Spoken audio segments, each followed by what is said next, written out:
What is going on, guys? And welcome back. Week 2, Roto Underworld Stackfest. Week 1, guys. Week 1, guys, was a pretty big success, I think. You never get everything. You never get everything right, but we spent 75% of the show talking about the Chiefs and how the Chiefs were going to destroy the Cardinals, and I think that certainly came to fruition. Talked through a lot of 65 points scored in that game. Yep. We're gonna toot some more horns, but also I had Tuttle on the Sunday morning show, and we talked a lot about that game. We didn't have all the most relevant news on Thursday when we recorded last week, and the people were talking about Andy Isabella because they just can't get rid of Andy Isabella out of their brain, and we brought up the Dorcher chamber, Greg Dortch, and if we use that, as your run back on our Mahomes Kelsey stacks, that was the print fest. So it was a good kickoff, I think, of the show, and I'm really excited for this slate, guys, because I don't want to say it's more wide open than last week, but I mean, we just saw the Chiefs and Chargers play on Thursday Night Football. The Bills are not on the slate, right? The Vikings, who, Justin Jefferson is the second coming of Randy Moss and Jerry Rice together, apparently. There's just a lot of the superstars and high-powered offenses are not on this slate, which makes tournaments and game stacks and stuff kind of a little more fun to dissect. Anything from week 1, Matt, before we start to hop in that you want to go over? Yes, that game was great. Man. Marquise Brown, really? Oof, yeah. That was tough, man. I thought that was good chalk. I gotta say, I mean, the touchdown was a total bailout, right? I mean, that could have been real bad. It could have been. It was trending very bad. Process-wise, not loving it. So now I'm a little nervous about Marquise Brown moving forward. I mean, if he can't go off in that game situation, yikes. Dario, what do you think? Yeah, the Cardinals are definitely looking pretty dysfunctional, with just the play calling from Cliff, and they just, can't seem to get anything in order. And now Ertz also was kind of limited last week. He finally got up and he played, but then he clearly wasn't at full snaps. And then this week I don't know if their final injury report is out yet. And Rondale Moore is obviously going to be questionable. So again, the Cardinals offense he's out. Looking. He's been ruled out. He's out. Yes, Isabella and Rondale are both out, confirmed. No Isabella? Yeah, now exactly. No fake fringe, Stoneman option. But it does lead into. We'll just hop right in, Dario. The first game you have for us on the list is. Again, it's the Arizona Cardinals.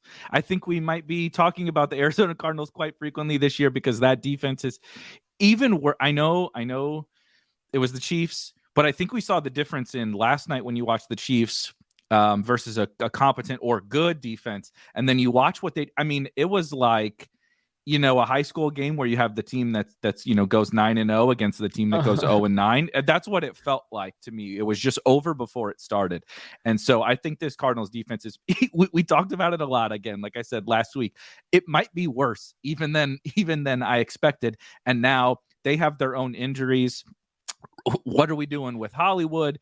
Connor is still there. Now you have Greg Dortch, who again was very fun in college and was fun last week. But are we really going to do Greg Dortch as the highest owned wide receiver on the slate on DraftKings? And then, on the other side, Devontae Adams, right? I mean, clearly the story for the Raiders, an even greater target share than his Packers days. So I don't think we have to worry about that. How are we feeling about this one, Dario? Yeah, definitely liking the shootout potential here because both offenses definitely are completely outmatching the opposing defenses. So there's potential for just an absolute explosion of points. And then the Cardinals also ran the fastest in terms of pace of play in week 1. So, I mean, they were obviously playing huge catch-up ball, but Cliff tends to run his offenses decently quick. So hopefully we'll see a lot of just plays from that offense, period. And then more just function as a system out of Kyler and out of Cliff so that you can get some of those fantasy points. And then, Carr, you can stack him with Adams, stack him with Waller, throw in Renfro a little bit to spice it up. Again, it's those three are going to command easily 65% of the targets in that offense. So like, take your pick, make a few lineups with all 2 or 3 or one of them. And then, yes, Matt. I have a pick. Not overthinking it.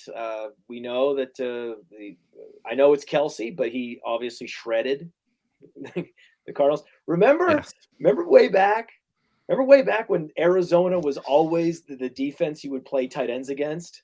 Yep. You would play. I remember like Jared Cook would have 2 touchdowns against the. Remember this? Will Dissly did it. Yeah. Remember, Will Dissly was like the thermometer or whatever you want, the ruler. It was like, okay, everybody keeps scoring, but if Will Dissly has the big game, and I think he went like 5 for 70 and 2 touchdowns or something like that against Arizona. I'll never forget that the tight ends versus the Cardinals thing. We're doing it again, man. Darren Waller.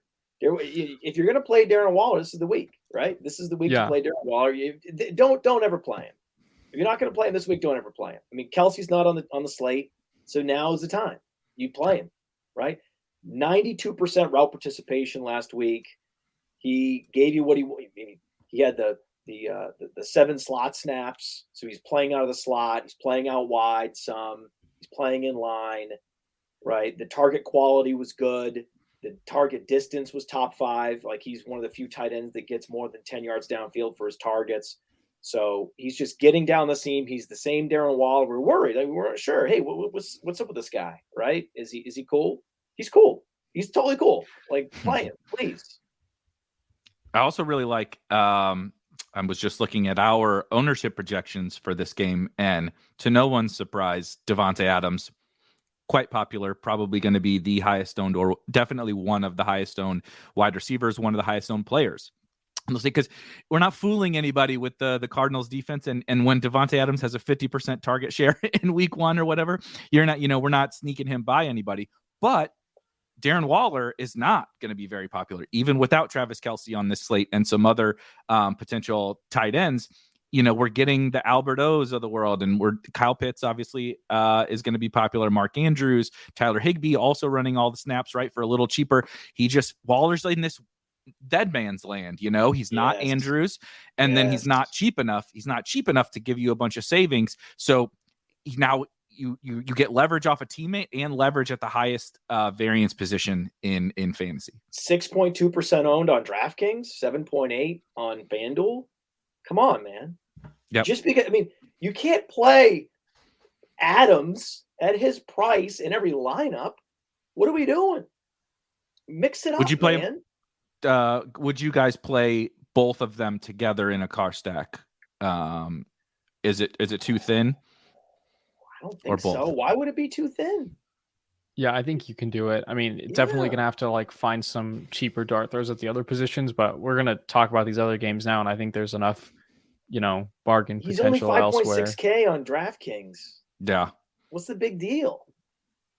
What is the savings? What are you going to go down to a 4K tight end? Okay, fine, great, cool. You just save, a little bit, but we're here to stack the games where the most fantasy points are going to be scored, and this is it. So you could certainly have some lineups with no Adams, because it's possible. It's not probable, but it's possible that they just decide to create a game plan where they just play safeties over the top of Adams and try to take him away. We've seen that happen. How many times have you had a surefire wide receiver smash not materialize because of defensive game plan? And you're just like, you know what? That's the life of wide receiver. The chalk wide receivers don't always hit the way we want them to, because we're not in the meeting rooms with the defensive coaches figuring out what they're going to do, how they're going to attack these games. That's why you always have to you're going to decide this is the featured game that you're going to be game stacking. You're going to have to, Dario, what would you say the percentage of lineups, the optimal percentage of lineups that don't include Adams? I think among your lineups that are stacking this game, maybe 25%. I was going to say 20. Okay, 20, yeah, 25. I was thinking 75, 80 because if we saw this with Davante Adams while he was on the Packers. Like, everyone knew Aaron Rodgers had to throw it to him because they had literally no one else. And then he did, and he was able to get around just about any coverage and put up like 3 insane seasons. So I don't think the Cardinals secondary exactly is the most talented to be able to even design a game plan. Like, unless they're going to line up 3 guys in front of him on the line of scrimmage. Like, I don't think the Calvin Johnson defense. Yeah, the Calvin exactly. Johnson. But we're saying this now because it's logical that it would be impossible to stop him. And then this happens every Sunday. We would look up and it's like, oh, right. I guess that guy got stopped. Like, CeeDee Lamb didn't do anything. Right. One of my favorite examples of this, not perfect parallel to what you're saying, Matt, but it was a Davante Adams game, if you remember, 2 years ago against the Lions, and I think it was week 2 or 3 years ago. Anyway, Davante did the same thing he just did in week 1. 50% target shares, 35 fantasy points, and is playing the Lions, and they were as woeful as ever back then, and it was a total smash spot. He was like probably the same price. He's like 40% owned. And not only did he just not generate the amount of looks, they blew the doors off the Lions. Aaron Jones ripped 2 like 60-yard touchdowns. The game was over in the blink of an eye, and they didn't need to throw it to Davante enough. Now, I'm not saying that's what's going to happen here because the Cardinals are not those old Lions offenses. But who is to say, like, if he just doesn't catch the touchdowns? Like, there's a really high bar at 8,600 or whatever he is on FanDuel. The bar to win you the tournament is very difficult. And so if you just play Waller and Renfro, like you said, I think 20 to 25%, right? You play 10 stacks of this game or 100 stacks of this game. Play your 20 to 25 teams with a Waller Renfro or just Renfro or different combinations, because I do think it's more likely than our brains can, before it happens, our brains can't comprehend, like, how does Davante not have a smash game here? But then it happens and you're like, you just throw your hands up in the air on Sunday afternoon. You're intellectually betrayed in that situation. Yeah, yes. It's just like, this is not, but it's football, right? It's just like I don't like Josh Jacobs, right? But he's top 12 in projected ownership on RotoGrinders, which has, by the way, RotoGrinders has the best projected ownership, right? Even look at week 1, the differential between actual and projected ownership on RotoGrinders, courtesy of Chris Jimino, chef's kiss, excellent. So, for a reason, Josh Jacobs, top 12, 13% on DraftKings, 16% on FanDuel. That game scenario could play out just like you said. And so if you have some Jacob, we're gonna have some Jacobs Waller, right? Yeah, I think you could get away with that. Bit? But I mean, Jacobs, he's a sneaky pass catcher. Like, people forget that he is very capable of having 4 or 5 targets in a game. Like, I mean, for all you know, he catches a red zone touchdown, and like, that's the optimal right there, is stacking, Waller and Jacobs with Carr or something like that. 60% snap share, which was higher than most expected in week 1. He ran 15 routes. So, and he had 73 yards, right, on 10 carries. And in a game, they were down a lot, right? They were down a lot. They were trying to spread it out and come back. So if it's a flipped game script, and Brandon Bolden questionable, or is he ruled out yet? Out, I think. Okay. I think ruled out. So Brandon Bolden out, which means probably even more snaps for Josh Jacobs. Now, if you flip the game situation, he could potentially have an 80% snap share. It's not that crazy. Yeah, we like Amir Abdullah's pass roll, but what if they're never trailing, if they're never in chasing points, which is kind of what we expect. We expect back and forth, but I think the Raiders side is the most fascinating to me because of that. Because, I mean, we all see Davante Adams is probably the best play on the slate, but you have Waller, who also makes for an awesome play. Renfro, in his own part, could catch 2 touchdowns. And Jacobs, they could be winning without Brandon Bolden. They could be winning the whole game. Maybe Davante, right? You get the old Davante goes out at the 1, and then Josh Jacobs comes in, and we're not rooting for that. We can't predict that, but that's just how football goes sometimes. A 3 touchdown game from Josh Jacobs. It's not the craziest thing. No. It's not the what crazy. about He goes in from the 18, right, randomly, and then he has a couple goal line, whatever. That's football. putting a bow penalty on this down one? to the one. Interference. No, what it is, it's not even that, Eric. It's not even usually guy goes out. It's PI, interference in the end zone. Mm-hmm. That's the thing. That's what you got to. That's what's going to fuel some of these Jacobs touchdowns. We're already projecting him like multiple touchdowns. You can already see it happening. It's already such a. Did you want to set yourself up so? That's the beauty is if you're going to go overweight on this game, you can pretty much just say, "Hey, I'm going to corner the market on the various scenarios here." Yep, totally agree. And it's a little even easier than last week with the Chiefs, right? We talked about all those different Chiefs guys last week, and it was a little tricky to pinpoint exactly who it was going to be. It could be a Hardman week randomly. Yeah. You never can't be so sure. Dario, what about the Cardinals side? Who do we need to? So Greg Dortch is going to be very popular on DraftKings. And then you do obviously have the Hollywood maybe bounce back. Is he going to bounce back? You tell me. Who are we playing from the Cardinals side? Yeah, I think you have to play Hollywood. I mean, trust the fact that they, traded a first round pick to get this guy. We've seen him be an elite receiver with Lamar Jackson. Same things we knew going into the season about Kyler being a great deep ball passer. Like, I think you just kind of have to hope that week one was a little bit of variance. He and Greg Dortch ran the most routes on the team, and maybe that separates a little more in favor of Hollywood this week. I think, you probably do have to play a little bit of Dortch just because if he is, that popular and he gets there and you don't have him in your lineup, like, forget about it. But I think Zach Ertz is possibly interesting as well. He's, coming off, hopefully recovering from that hamstring injury. And he still got there for you last week with that touchdown that kind of, again, bailed us out same way the Hollywood touchdown did. But, gets slightly better usage, one more week removed from the injury, like, could easily be a big game for Ertz. Rock Ya-Sin, Nate Hobbs. I feel like we do the same thing every week. I'm not going to bother giving the Cardinals, Byron Murphy slot corner, like that's what they have, right? So Byron Murphy on Hunter Renfrow, that could throttle Renfrow a little bit, possible, cool, right? We're fine with that. We're not going to be, all in on Renfrow this week. He's just going to be part of our, portfolio of game stacking this particular matchup. But on the Raiders side, the case for Brown is Rock Ya-Sin, Nate Hobbs, Anthony Everett. Come on now. Come on. Mm-hmm. Let's go. Mm-hmm. Come on. Yeah. No Casey Hayward anymore. Like, they've let all their good corners are gone. Let's go. Yep. So the next game on the list is one I'm super fascinated in. Dario said it before, where it's a really fascinating and exciting game with a ton of different pieces on both sides, but maybe not the most appealing quarterbacks.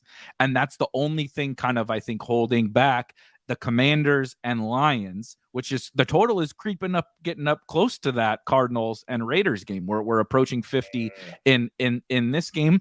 The Commanders put up a ton of points. Carson Wentz throws for 304 touchdowns. Antonio Gibson is all of a sudden actually being used in the passing game. John Dotson catches 2 touchdowns. Curtis Samuel has 11 targets. There was a lot on that side. And then you have the Lions doing what the Lions do, right? They're pushing the Eagles to the limit the whole game, even though the Eagles cannot stop scoring. It ends 38-35. Swift gets there. Jamal Williams has 2 touchdowns. Amon-Ra is still Amon-Ra, right? So there's so many fun guys on both sides of this game. But then how do we go about, building these stacks? Because I'll be honest with you guys, I don't want to play Jared Goff. You could maybe talk me into Carson Wentz, but I don't know if you can talk me into Jared Goff. Dario, what do you think? Yeah, I think I'm in the same boat with you as far as the quarterbacks. Like, maybe getting talked into Carson Wentz, but I think, like you said, there's so many pieces. I think you definitely have to play some Swift. If you were to stack Wentz, right, and you're taking the Washington side, like, you're definitely bringing it back with some Swift and then some Amon-Ra, probably 50-50 in those lineups. And then, I think this is a great game just for skinny stacking around another game. For example, you take that Antonio Gibson and Amon-Ra St. Brown, put them both in your lineup as, that skinny correlation. If this game hits, and your main stack hits, then you're cooking. I think you need to consider playing Goff.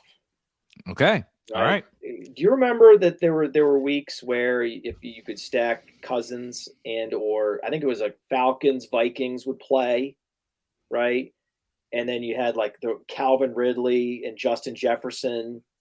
Remember they would go off together, and then Ryan or Cousins would smash, get close to 400 yards, 4 touchdowns passing, and that's the way they get there without rushing.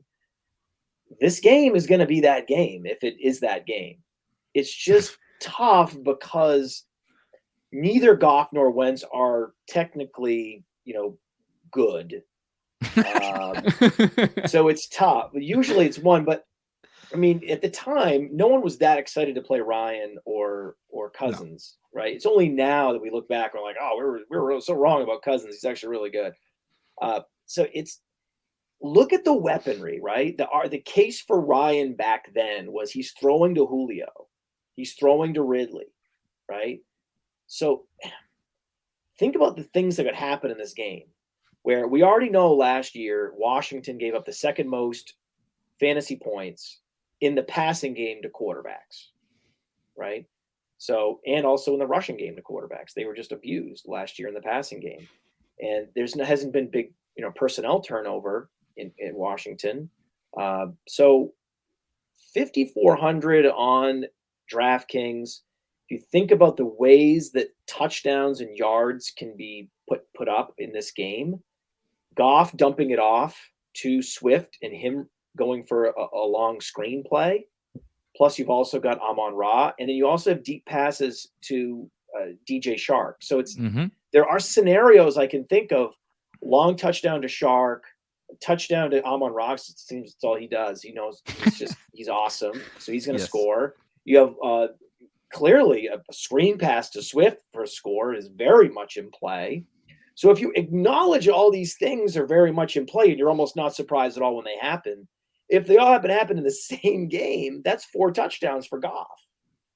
That's how he gets there. I mean, so I think that it's tough because you're trying to decide on 5 quarterbacks about, right, in your portfolio, and to start entertaining maybe a 6th with Goff is maybe usually the wrong idea. Almost always you look back and like, why the hell did I waste, right, those handful of lineups with, bad quarterback X. Those I was just, I'm the rake now with Goff lineups. I totally understand that. It's a very rare case when you can close your eyes and you can see all these ways that big plays and long touchdowns can happen to fuel a pure pocket passer. It is potentially going to be the shootout of the week. So it's just, I prefer Goff. All else equal, I prefer Goff to Wentz. Okay. I think Goff's better. Okay. I like that. I will say, Wentz played the Jags last week. I can't, Jesus Christ. They dumped him for Matt Ryan. This is hard, man. I can't. I know that Wentz is definitely the play that everyone's like circling on this game for quarterback. I'm sorry. It's hard. I think that between Terry McLaurin, Curtis Samuel, and Jahan Dotson, like that's a way deeper receiver trio than Goff has to throw to, like, and much more interesting and versatile weapons. Like really. I mean, McLaurin's better than. I'd still put McLaurin ahead of Amon-Ra in terms of just like an NFL caliber receiver with what we've seen from him. Curtis Samuel is a more interesting DJ Shark, and they don't have anyone to compare. Like Josh Reynolds is better than Jahan Dotson. You're going to tell me? What do you know? We're not going to the number 3 receiver. Hawkins is better than Logan Thomas. Swift and Antonio Gibson. Yeah. All right. So, okay. I think it's about equivalent. It just really does. It really, I guess Wentz is a little more apt to run in a touchdown. Maybe that's the tiebreaker. If you had to pick one, maybe that's really, maybe I'm just wrong. And it's really just, you got to try to pick the guy that's going to give you a rushing score. And that's definitely Wentz is more athletic. Maybe that's just it. Well, one thing I'll say, Dario, I was just going to kind of piggyback on what you kind of started out with, that ultimately when it does come to making that portfolio that Matt was talking about, I think you're going to still want to end up with a lot more of the Swift, McLaurin, Gibson, Amon-Ra, kind of secondary correlations, as opposed to these two quarterbacks, either of them being a big part of your strategy for the week, I think. And I love all of these guys. Like, I think Gibson and Amon, well, before we move on, I want to get, if you had to pick one, I think for me, a pairing would be, my favorite is Gibson and Amon-Ra. But I don't know what you guys think. Yeah, thank you, by the way, Eric. This is why he's the host. we skipped right over the lead. We buried the lead and went right to like fringe, maybe jam in pocket Josh pass. Reynolds, John Dotson, Jared Goff. Right? Talk. Yeah. Oh yeah. Who's better, Josh Reynolds? No. Thank you, Eric. This is like the best game to skinny stack in the history of DFS. Like, that's the lead story here. That's the lead. You want to play two players from this game on either side of the matchup. I don't care really. Swift, Samuel, you talked about. Gibson, Amon-Ra, McLaurin, Swift, McLaurin, Shark. I mean, it's almost like, when you're setting your lineups, you got to try to iterate over all these different combinations that you can, right, get in there. But that needs to be almost the starting point. Almost, it's like from a lineup building standpoint, typically you start with your quarterback-led stack. But maybe here it's like, well, let's start with our skinny stack. We're definitely skinny stacking Washington, Detroit. Let's start there, and then we'll work our way through. See what fits around it from the almost that's the starting point this week. Is we know we're skinny stacking this damn game, and there's so many combos. You can almost get away with having almost all of your lineups have some random exposure to two dudes in this game. Definitely. The game where the lineup where you're going with Swift and McLaurin, you pivot to a slightly cheaper primary stack, and then you play your Dotson and Shark stack in the one where you're spending up for Devontae Adams and Darren Waller, just keep mixing it around.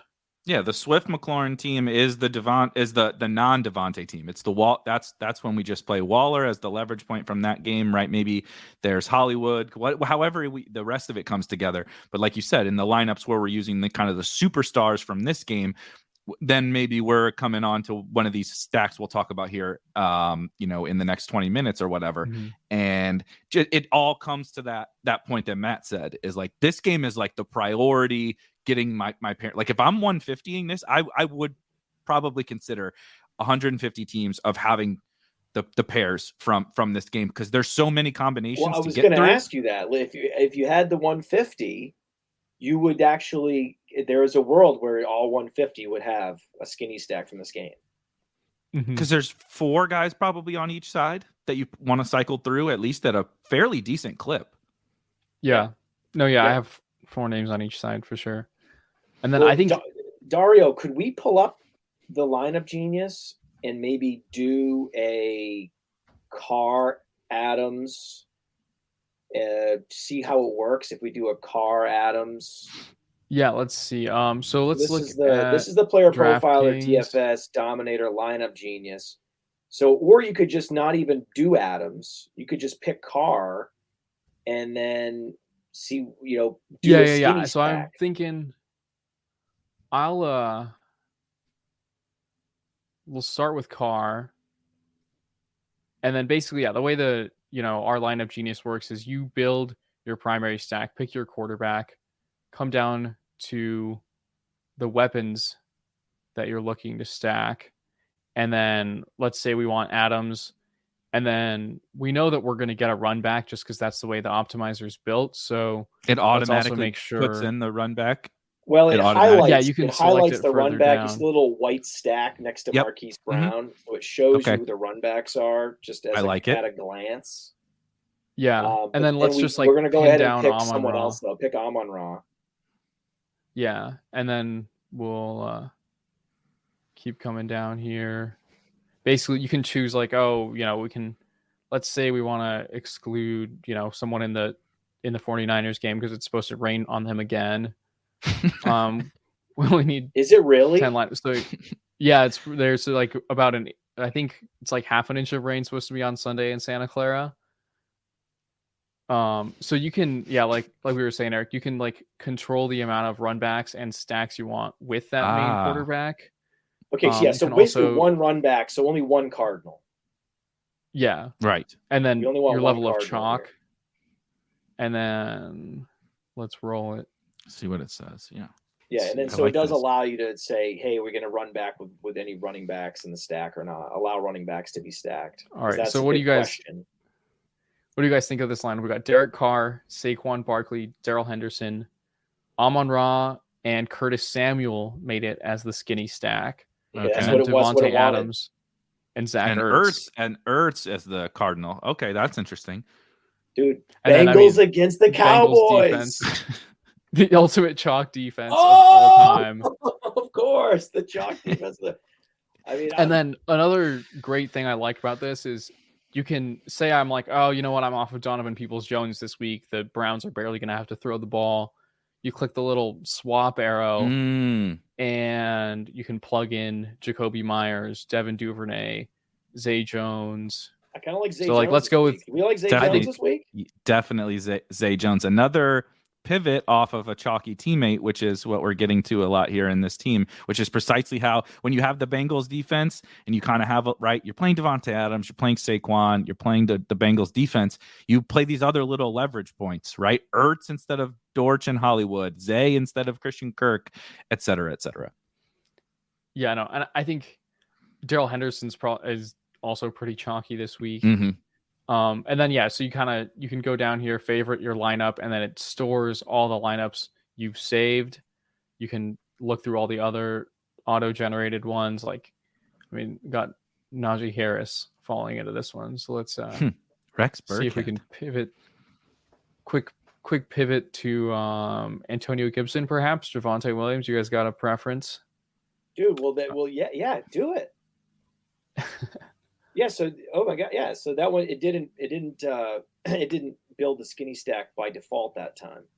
So it did because it had Dotson. Dotson's there. Okay, so this is now we got a fat skinny stack. I think the definition of skinny stack, you can still do 2 and 1. You can still have 3 dudes from the same game. That's still technically a skinny stack because there's no quarterback. Yeah, and then we can, for example, you go back to the settings. And we can control for how many guys you want stacked with the quarterback too. So let's say we want at least 2 stacks with Carr. So this would be 2 and only 2, right? This would be 2 and only 2. This is 2 and only 2. So we could move that up to 3 on the other side, make it 2 or 3.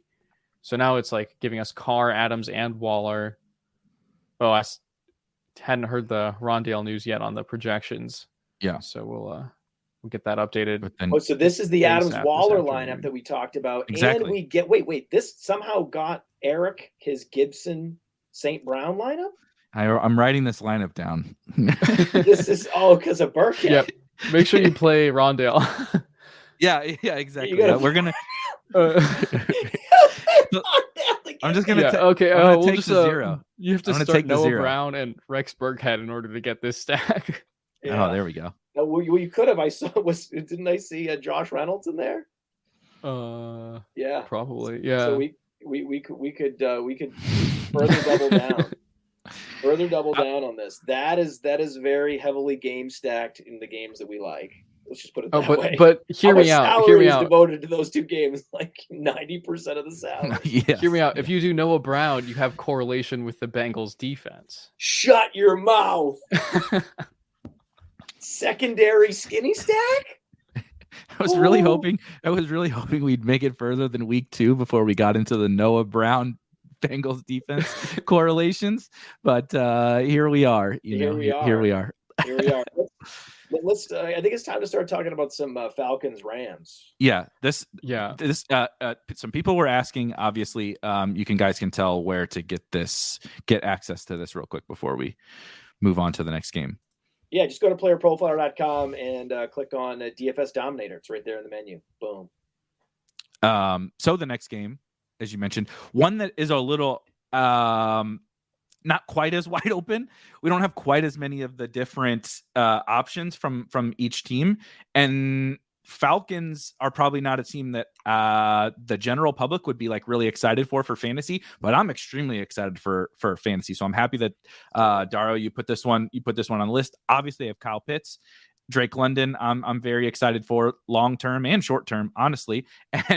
And as Matt was saying before the show, apparently, the second coming of LaDainian Tomlinson or something I don't know. I don't know. I put my glasses on here because it's because of the eye test, right? Normally, like if player profile or the description of this show, it's all analytics and metrics. And certainly, we're talking about route participation and all these things. But I got to tell you, this eye test pretty good for this Cordero Patterson guy. He looks kind of elite and amazing, and shame on the entire NFL. Even Bill Belichick had him. Remember Bill Belichick had him and had him on special teams, and they were not. They were playing him some. They were getting him like 5 carries a game. But why these coaches can't get out of their own way and just play the guys that will actually score touchdowns, 15 carries instead of 5? Shame on Belichick. Shame on everybody. Mike Zimmer, go all the way back to everybody. The quarter up. I mean, the poor dude is like 32 now. He's been squandered. He's amazing. It's Saquon. It's Cordero Patterson. It's Antonio Gibson. I mean, these are like the best. DeAndre Swift. These are the Jonathan Taylor. I mean, he's in that class. So Dario, is then how are you kind of deciding between those 3 Falcons? And Cooper Kupp's price is a smidge prohibitive. We talked about Devontae being expensive. Cooper Kupp on DraftKings is $1,300 more than Devontae Adams. Can we get Kupp? If we do, how are we? How are we navigating? From within this game? And is Cooper Kupp a priority even at that price? Yeah, I mean, I think you have to play at least some Kupp. Like, do what you got to do at the rest of your lineup, because the tear that he is on right now is just unprecedented. Like, think about all of last season. He comes back and does it again in week 1. And I think, we were talking about Wentz and Goff for a good 5 minutes. And the whole time I was like I was just like trying to transition us to this game to say that I think Mariota is by far the play in that quarterback price point. He was the QB 10 last week without even throwing a touchdown. Didn't throw a touchdown. He ran for 1 touchdown and ran for 72 yards. Didn't throw a touchdown, was still the quarterback 10 on the week. So I think I'm excited to play some Mariota stacked with like Patterson and London, and then bring it back with Kupp. Like, you can make the room to afford Kupp just by playing those Falcons stacks, and then you get the whole correlation together. I'm giving away some of the goods behind the scenes in Lineup HQ. We do expert tags, and you'll see I have 2 quarterbacks tagged, and one of them is Sir Marcus Mariota as one of my guys this week. So I'm very happy to hear the Mariota hype. Matt, what do you think? How is it possible that Patterson is cheaper on DraftKings than Melvin Gordon? What? Like, excuse me? Yeah. It's funny. Like, I was thinking, that guy was going to be Trey Lance this week, and Dario did an expert job walking me through the bear case on no pun intended there. The bear case on because of last week on Trey Lance. Shanahan plays slow, and with Trey Lance being so green, he plays even slower. Yep. Right. And so now we have weather issue potential. So why overthink it, and why not just go Mariota? Right. You can save even more with Mariota, and actually you get a game you actually like. And no George Kittle. Again, it appears, I don't think that's confirmed, but the latest report was it does not appear that George Kittle is going to play, which I'm a little surprised by. But just, you get better run backs with Mariota. You get to save $100 on DraftKings. It's only $100, but you still save it. So it's just, it's a better matchup. It's just, I get it. Like, I apologies to anyone if I said Trey Lance in cash at the beginning of the week. before I had this conversation with Dario. I apologize. It's actually Mariota.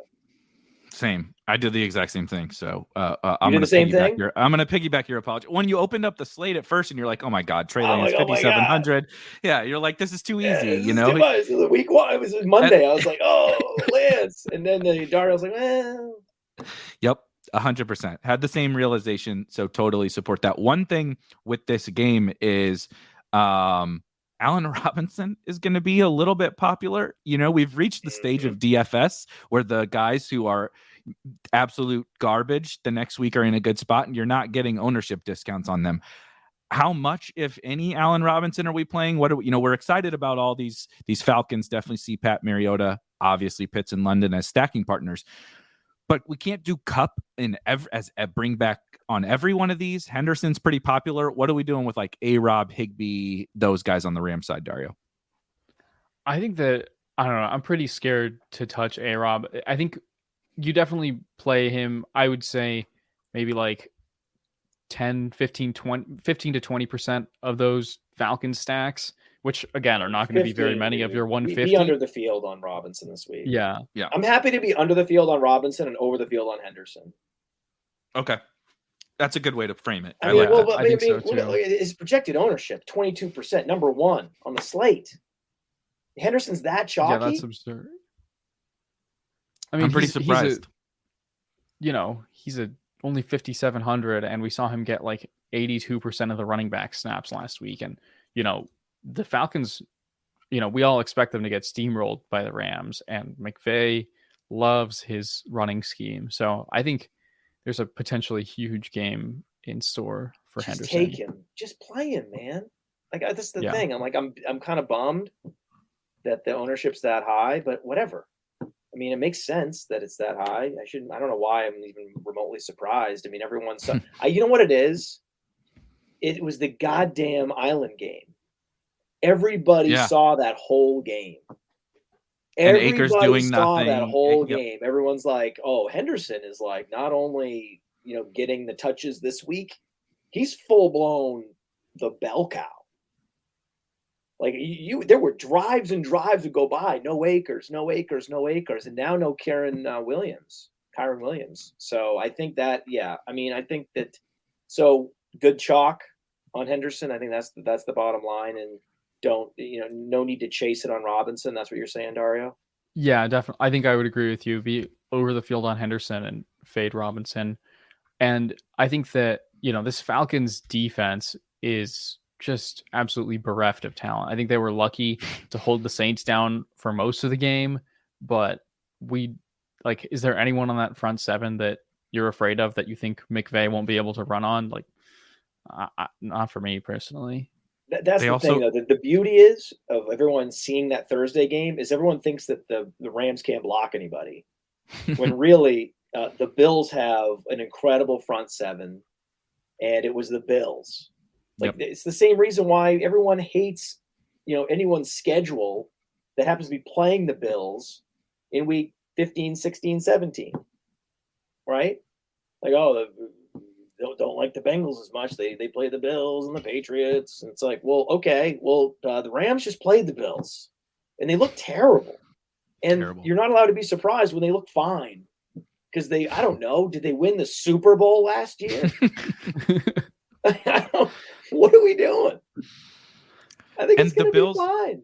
The Bills had the number one DVOA defense last year and added pieces to it. They literally got better, and Tre'Davious White will be back eventually. I mean, that team is just an absolute juggernaut. But the next game, Higbee?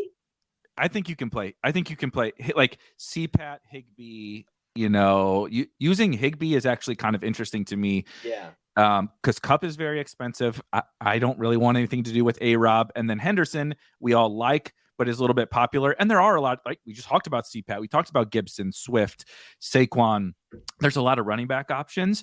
So if you want to get your Rams exposure, you can get it from, Tyler Higbee is just a dude, but he's 4,200 and he's going to play every snap and run basically every route. You know what I mean? You're looking for 2 TDs from Higbee. Very possible. Yep. Yeah. I mean, he did get to 11 targets last week against the Bills, but I did, watching that game, his targets were pretty pretty garbage. Like it was just like, oh, the game's over. The whole secondary's back. Let's just like drop it into Higbee for 10 yards. And he still managed to like have 2 drops in this game. Like listen, they were playing the Bills. Kids, I mean, except Robinson's just not quite cheap enough for me to give him a pass. Be one thing if he's a little cheaper, but I think this is one of those weeks where he's still expensive enough relative to the receivers around him that you can just say, hey, at 5.5K on DraftKings, okay, let's let Robinson prove it, and then we're happy to take him. I'm okay. I think we're okay with taunting Robinson and saying beat us this week. Yeah, I mean, yep. Last season, Allen Robinson's best game was worse than Cooper Kupp's worst game in terms of PPR points. So I think that's a fine take to have. And you know who else is 5,500 this week on DraftKings, Matt? Tell me. Rashad Bateman. Well, that's right. Yeah, I was looking at Bateman, but I didn't know if there was another guy at another position that I was missing or something. But yeah, I mean, and Renfro's 5,500, and Judy's 5,600, and come on, Judy Kirk is 5.7K. That range is just absolutely beautiful. From I'll call it London there at 5,200, I believe London is up to these Broncos wide receivers. Next game on the list is actually another kind of, maybe people wouldn't think about it from a game stack perspective, but actually it's pretty fun. And the Texans are kind of the little rowdy, we talk about the Lions like this, and we did it last week and we did it again this week, that they just don't ever give up. They got a good enough amount of talent that they're, pushing the Eagles to 38-35 game. The Texans are kind of like, I mean, the Texans should have flat out beat the Colts last week. The Colts got a little bit lucky to even tie that game. And then the Texans are going to give up points. The Broncos are going to score. There's just too much talent on that offense, although KJ Hamler doesn't look like he's going to play. But a lot of weapons on the Broncos side. And then you get a target dominator in Brandon Cooks, maybe a cheapish option in a Nico Collins if you really want to go that route. And then there is Rex Burkhead, who we saw showing up in some optimals there for sub 5K. And if they're going to be trailing, I mean, you can do a lot worse than that as your bring back to one of these Broncos guys. So Dario, where are we starting with this? Hold on. I want to say though, you mentioned Nico Collins. We were talking about, we didn't know, Rondale Moore. We got to take him out 4.1K. We got to take out Rondale Moore. Guess who else is 4.1K? Is Nico 4.1? Nico. So there's your hot swap right there. Yeah. He's running the routes, guys. Mm-hmm. Dario, I think where are we starting? Basically, I'm probably starting with Wilson, Sutton, and Albert O as like the fundamental double stack on this game. Like Albert O, it was pretty concerning in the first half on Monday night when you saw like all their backup tight ends getting targets, but then he kind of got rolling in the second half. So I think he's clearly their number one. He's only 3,700 this week on DraftKings, and then I think Judy's coming off a big game, and I think this week it's probably looking more like a Sutton week. I'm you don't see Russell Wilson put together 2 like dud games in a row very often. So I think that, he's going to have a little bit of that fire coming back this week. I do think, however, Wilson's definitely more overpriced on DraftKings this week as compared to FanDuel. Like if you're going to be playing these Broncos stacks, I'm slightly leaning toward, going to be heavier on them on FanDuel because Wilson's priced not that far off of Kyler and Lamar on DraftKings, as opposed to, I think he's the 5th quarterback maybe in FanDuel. So there's a pretty stark difference in like where is going to be the better place to get those Broncos stacks in.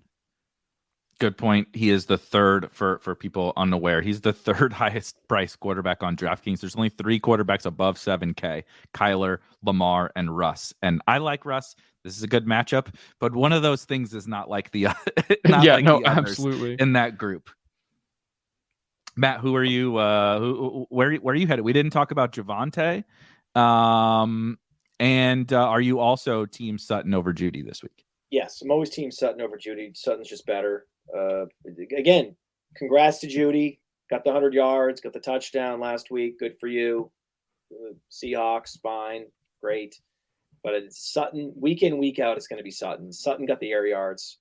Let's see. I think Sutton was number 2 in air yards last week, wasn't he? I think he was number 2 in air yards, total air yards, and top 5 in average target depth. So that's what we like with that's the stickier metric. Yeah. So we're going to go with Sutton this week. And Javonte getting the targets out of the backfield. Any given game, Hackett talked about the hot hand approach where, hey, okay, Gordon's on a roll. We're going to give him the carries in the second half. Fine, right? But that can be Javonte this week. So Javonte this week could get more carries in the second half than Gordon because he's on a roll and he's getting all these targets. And I think he had more evaded tackles and yards created on receptions than any other running back in the league last week. So this is what we want, especially on DraftKings with PPR. Javonte, so you could skinny stack, right? You could skinny stack Cooks and Javonte Williams. What? Absolutely. Yeah, man. Is there anything else from the Texan side, Dario, or is it kind of Cooks being your priority? Yeah, I think Cooks is absolutely the priority. A little bit of Burkhead you have to do, I think, because he, to everyone's surprise, outsnapped Pierce significantly. It was like they were trying to put that game away by handing it off to Rex Burkhead, and you knew that wasn't going to end well for him.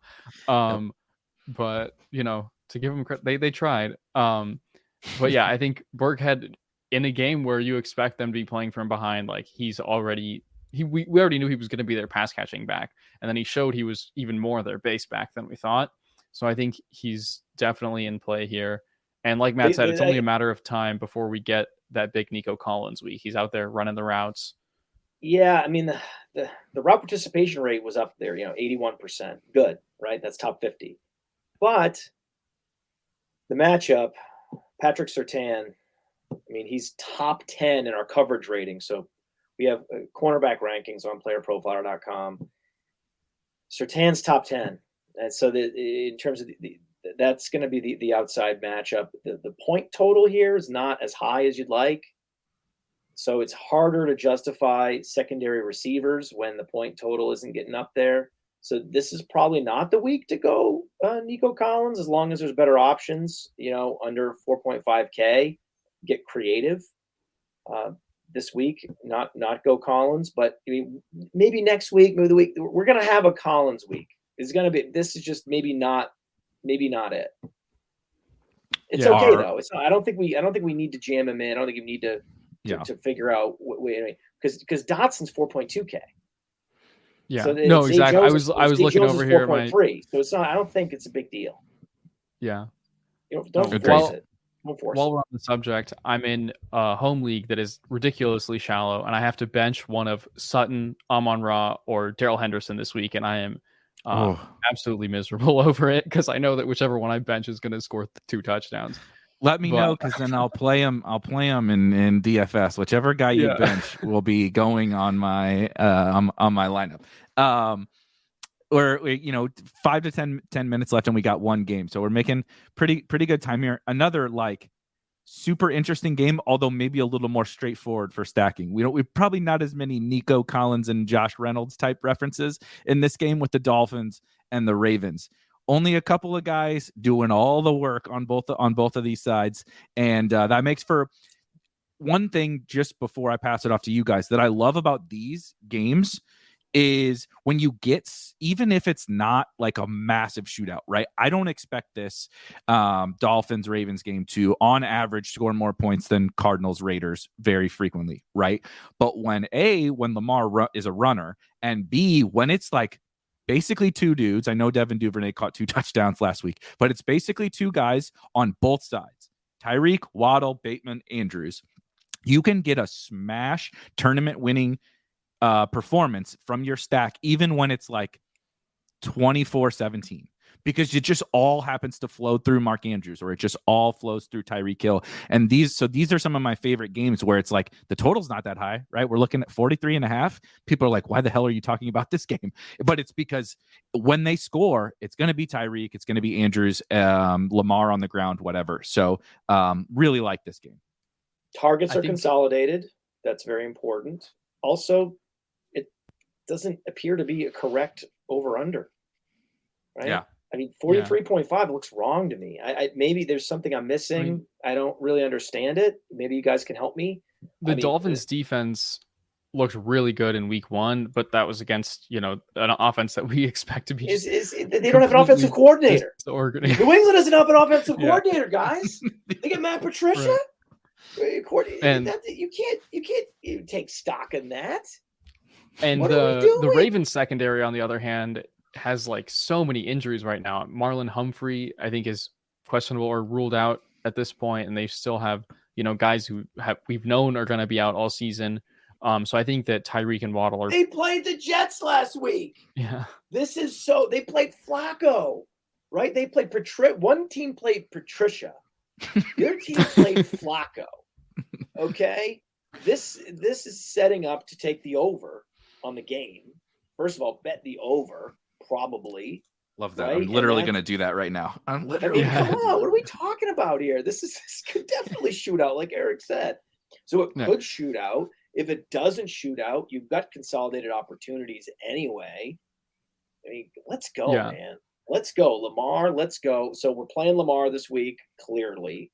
I think of all the players that you're sprinkling in, like, okay, so let's say you have these Derek Carr stacks we talked about, where you have the skinny stack. Of course, you're always putting in the skinny stack for Washington, Detroit.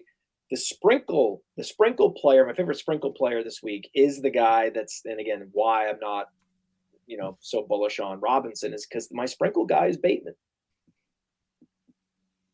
So said it last week. It's so funny. It hit home when Dario said, well, who's 5,500 as well. And Matt, you said last week, Bateman will never be this cheap ever again in the history of, Rashad Bateman in DFS. And he was 5,400 last week, and he's 5,500 this week. So you're absolutely correct. Prepare for him to be about, what is he going to be next week? Next week, I think he's going to be 5,900. Yeah, there we go. And I played a shit ton of Rashad Bateman last week, and it was a little Hollywood-esque in terms of the suck out on the but it was a long touchdown. I actually thought Lamar played pretty bad as a passer last week, and so if he just hits a couple throws here and there, and Lamar still got there because of but that's another point to this is they're running Kenyon Drake. Like it's bad running the ball for them. So it's just all flows through Lamar, and when it flows through Lamar, it's Bateman and it's Andrews, right? You'll get the Duvernay week here and there, but like you can live with that. And then on the other side, I guess we got to talk about the Dolphins. I mean, it's just wheels up Tyreek, right? If all these corners are hurt for Baltimore and Tyreek's going to get a 40% target share, I mean, that seems pretty fun. And for a game stack, again, this show being a game stack team, who in the history of like DFS, who accelerates game stacks better than Tyreek Hill? Like nobody. I mean, that's what he does. He just blows up games. Remember the Bucks game when he had 4 touchdowns in the first quarter or whatever it was, 3 or 4 touchdowns. Like that's what no one else can do that except him. So he makes for a fun game stack guy. Oh, man, I really want the Ravens to be down. I really want the game flow to be Tyreek gets them up early, or Tyreek and Edmonds, even better. Yeah, I was gonna say Chase Edmonds is the name we've been leaving out that I think is a mistake. Like he's only 5,200. He was 5,200 last week, and it was like the bargain that everyone was screaming from the rooftops. And then the usage was completely there. He had, I think, a 15% target share, and he got most of the carries. And he just he just ran bad. Good process, bad outcome happens. And any one of these weeks, if Chase Edmonds, every week he's at 5,200, I'm going to be playing lots of Chase Edmonds, because even Mike McDaniel was hyping him up in the press this week. Like they're happy with how he's executing. They're using him as a 1A, if not just a clear 1. And I think that I'm going to keep playing Chase Edmonds.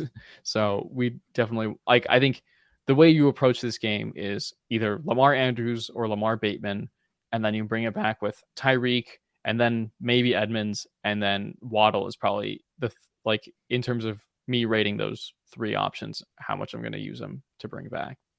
Only question I have, Matt, is, it's 1 week and we're very excited about the target share and everything that Tyreek had, but Waddle is going to be, because of that, like completely unowned. How much do you factor in the fact that, like, okay, that was just the 1 week for Tyreek and maybe the target share starts to even out a little bit, right? Waddle was dinged up in camp. Like, how much do we factor that in terms of like how much Waddle should be playing on our Lamar teams or whatever?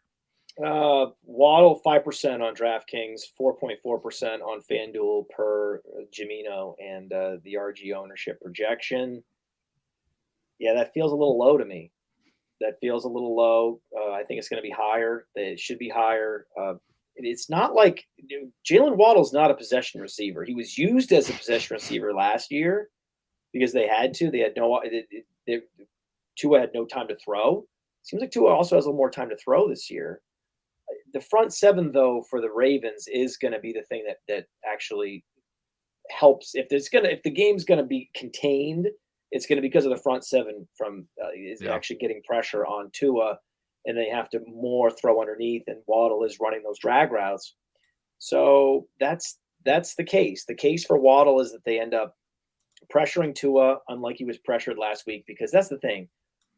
Oh, man, it's just we've only seen this team play against the Patriots, and the Patriots just look vastly overrated. We've only seen the Ravens play against the Jets. So I don't want to just project the usage to be from week one. That's not what it's going to be. Waddle's great. So I don't know. What do you think, Dario? What do you think the breakdown for all your Miami stacks? Let's say we'll call them Lamar stacks, because that's really what it is. We're not playing Tua. We're playing Lamar. Right. So you have Lamar stacks. Are you 30-70 Waddle to Hill, or more closer to 40-60? Yeah, I think between, if I'm probably limiting it to one run back. So I think probably looking at like 60 Tyreek, 20 Waddle, and 20 Edmonds. Yeah. Okay. Really that much Tyreek. Wow. Okay. Maybe more like, maybe make it like a 50-30-20, but yeah, I think that sounds right. 50-30-20 sounds right. With how depleted the Ravens secondary is, and we just know how Tyreek can take the top off of defense, like I don't see any reason not to play him. I think that this game could potentially go a long way in terms of how we, perceive the AFC hierarchy and whether or not the Dolphins can be legit in year one of Mike McDaniel. So I think this is going to be just an exciting game as a football fan perspective. Definitely. Very, very good point. I'm also glad that you brought up Chase Edmonds, because I played the shit out of Chase Edmonds last week, and now you just made me feel better. I mean, if you wanted to, put some money back into my account for all the losses on Chase Edmonds, that would be sweet. But it did. It's one of those, like you said, good process. I watched the game. Just nothing opened up in the run game for him, but man, and they didn't have to do anything. It was like the worst possible scenario for him. That's why when you were talking about, like, I think you can do like Lamar, Andrews, Tyreek, and Edmonds, because if you just get that, Ravens speed this game up, Tyreek speeds this game up, and Edmonds to start catching more checkdowns. Both of these teams were pass rate over expected, a little more promising than most people might have thought in week one, even though they were just basically dominating their games against two shitty opponents, as we've outlined. I think that there's just a lot of potential for fireworks in this one that the field is not seeing. I mean, the field is not agreeing with that take at all. No. I mean, it's a replay of last year with this Ravens defense having all these injuries in the secondary, where they were giving up some of the fewest points to opposing running backs in the running game. But in the passing game, they're about league average in terms of receiving fantasy points allowed to running backs, which that is more of a case for Chase Edmonds. The fact that we think this game is going to shoot out more than Vegas does, the fact that against a stout front seven, running backs with the Chase Edmonds skill set tend to do better. That's and the fact you want to have a run back with this, if you're skinny stacking this game or you're stacking with Lamar, those are all the reasons why I think that his projected ownership being sub 10% on both of the major platforms is just that's wrong. Like it either it's going to go up in the next few days, or the DFS community is just getting Edmonds or overreacting to week one. Yeah. And especially on a slate where we don't have so many of the elite quarterbacks, right? There's no Josh Allen, no Patrick Mahomes, no Justin Herbert. Like, how many weeks with only 2 of those, like, 5 stud fantasy quarterbacks on the main slate are you going to see Lamar Jackson owned, sub 10%? Like, I think that's all the reason to play him right there. Should we also say that this is the lowest you'll ever get Edmonds at 5.2K on DraftKings? At that price. Definitely. This might be the lowest you'll get Edmonds too. Yeah, I would have thought that last week, but I guess not. I know. Well, we're going back to the take well. Yes, exactly. All right, guys. I wanted to share really quick the optimizer tool that we were walking through earlier that the people were like, holy cow, what is this thing? Please, I wanted to make sure and pull that up here. If you go to playerprofiler.com and you go to fantasy tools and DFS Dominator, you can get access to that tool. I was also fascinated with it because that's obviously, as we talk through for 2 weeks now, how I build lineups is literally how we talk it through, right? We did it with the Lions Commanders thing. We did it with focusing on the game stacks or those nuances. And this tool 100% did all, like, it took all that out for us. You know what I mean? And going back 8 years, Eric, when I built Player Profiler originally, it's because it was how I think about players. Mm-hmm. So I structured it how I think about players. And then so when we built this, it was the same thing. I was like, okay, how do we build lineups conceptually in our heads? Well, let's just make that the way the tool flows. Right. So. Which is we walked it through. Dario did it in the tool in real time here. And it was awesome. So make sure everybody goes and checks that out. Anything, Dario, before we get out of here? On that, it is tournament specific. So what you saw was the tournament lineup genius. We also have a cash game optimizer, which is specific to cash games. It doesn't have all the stacking and schmacking, where it's just straight up like, hey, median projection, boom, boom, boom, boom. Here Mario at a bam, bam, bam. Generate your lineup and you're on your way with your best lineup.